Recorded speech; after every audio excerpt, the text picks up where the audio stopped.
Hello, everybody out there. JJ Jerez, Jesse Montano here in Ball Arena after the Avalanche take down the Vancouver Canucks 5-2. Jesse, it was an interesting first period because I think we all came into this game expecting a lot of goals, right? Expecting a barn burner, and the first period really was a lot of feeling out from both teams until the end of the period, kind of an onslaught of goals there. Yeah, no, you said that to me. You know, they're kind of a little bit over halfway through the first. You said, man, it just feels like these two teams are filling each other out. Look, these are two top teams in the West. This was the first time they were getting together this season. I think you're 100% right, JJ. I think that was, hey, we don't, there's kind of a new look to this Vancouver Canucks team. They've obviously got something different going than what they had last year. Let's kind of see what these guys are about. And I think it's a little bit of the same thing on the side of the Avs, if you're Vancouver, where it's like, this is a little bit of a different look than what we've seen. We know we match up well with these guys, but let's figure out where our matches are. Slow period, and I really did, despite the onslaught of goals, I thought the penalties really kind of slowed things out. I felt like that first period that you're talking about kind of set the tone for the rest of the game. Well, the Avalanche still got out of it 2-1, which was nice, right? And then the second period, kind of a weird period for both sides. Kind of neither side was able to get much momentum, really because of the Josh Manson penalty that we saw there. Similar to the Ross Colton penalty we saw a few weeks ago where the stick came up high and what seemed to be some sort of self-defense move. Yeah. The refs didn't see it that way. He gets a game misconduct. Yeah, I'm gonna park a couple seconds here just to talk about this because I had a problem with kind of what happened after. Look, me personally, I didn't think that was an ejectable offense. You and I talked a lot about that in the press box. It's tough because, if you go back to the Ross Colton thing from a couple weeks ago, they set the precedent that said if you get your stick in the face, you're gone, right? Whether it's accidental or not. So, okay, I guess they are kind of following that precedent they set. I can live with that Josh Manson ejection if that's what they truly felt was the appropriate punishment. What I don't like, JJ, and I know you disagreed with me on this a little bit, I felt like we saw it with the Ross Colton penalty, and then we saw it again tonight. They make that call, and I don't know if it's them disagreeing with maybe that ruling coming down from Toronto. I don't 100% know how that process works. I'm going to do some digging to find out. But immediately the refs' arms start going up for everything. The Avs end up on a 4-on-3 over the course of that 5-minute penalty. They put the Avs down for 5 minutes and then gave it all right back to them. If I was Vancouver, I'd be a little frustrated. Like, I thought we were supposed to have a 5-minute power play here. You're calling every ticky-tack thing against us. Now, to me, that said, the refs didn't like ejecting Josh Manson from this game and putting the Avs down for 5 minutes, and so they kind of tried to make up for it a little bit. Look, I already said I didn't like the ejection, but for me, if you're going to do that, if you're making that call, stand by the call and don't spend the next 10 minutes of the game trying to make it up and even things up on both sides. That's what it felt like to me happened tonight. Again, if you're the Avs, you benefit from it. You get the guy tossed, but you end up on the power play just a minute or two later. I didn't love that whole sequence, and I think you're 100% right. I think it completely disrupted the flow of everything there in the second. Yeah, and just so nobody's yelling at me online or anything, what I didn't really agree with the game misconduct, right? Yeah. But the stick came up, the rules are the rules, and that's just the way it played out. And I'm with you 100% on that. Look, you can argue about was that soft or not. You're right. The stick came up. It did get him in the face, whether you like it or not. That is the rule. And we saw the precedent set a couple weeks ago, and they followed through on it, so the refs get partial credit for that. But, yeah, like I said, it was everything that happened after that. I can get on board with what you're saying.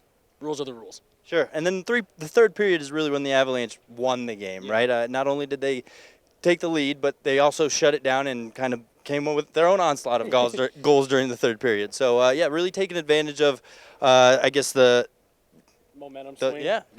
Exactly. Exactly.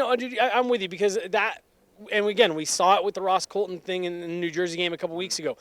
A moment like that can either swing the game for you, depending on how you handle that kill, or it can absolutely bury you. And I think you're right. They were able to kill that off and kind of get some momentum going there at the end of the second. And I felt like it carried through into the third. And it was a little bit of like all right, we're not going to lose this game mentality from them in the third.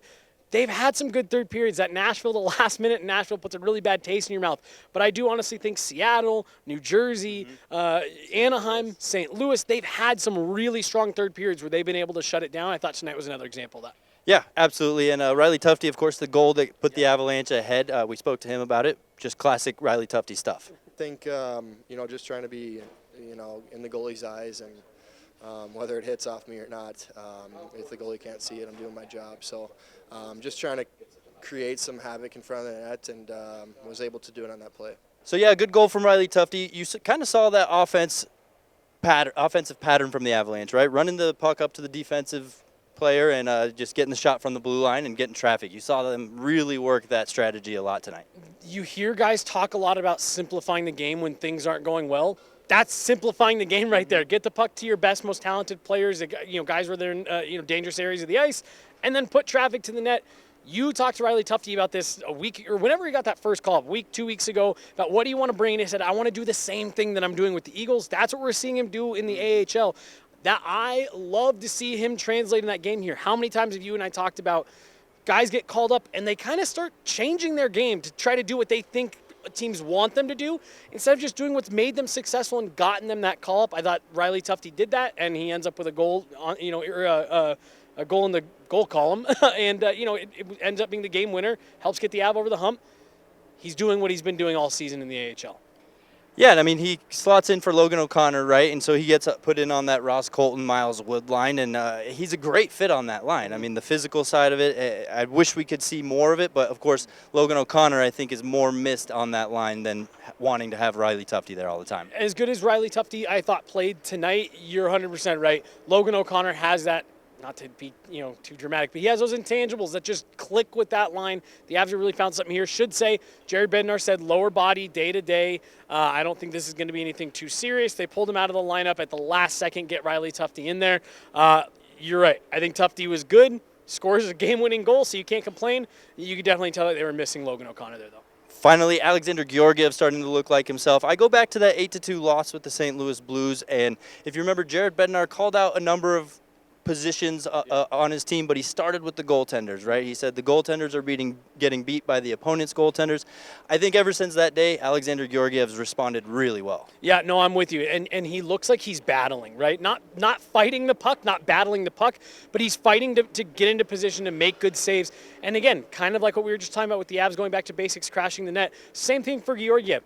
Battle and win those, win pucks, fight through screens, find it. And I think he's doing that a little bit. It's just having to, again, get back to basics a little bit, get out of your own head, and just get in front of the puck.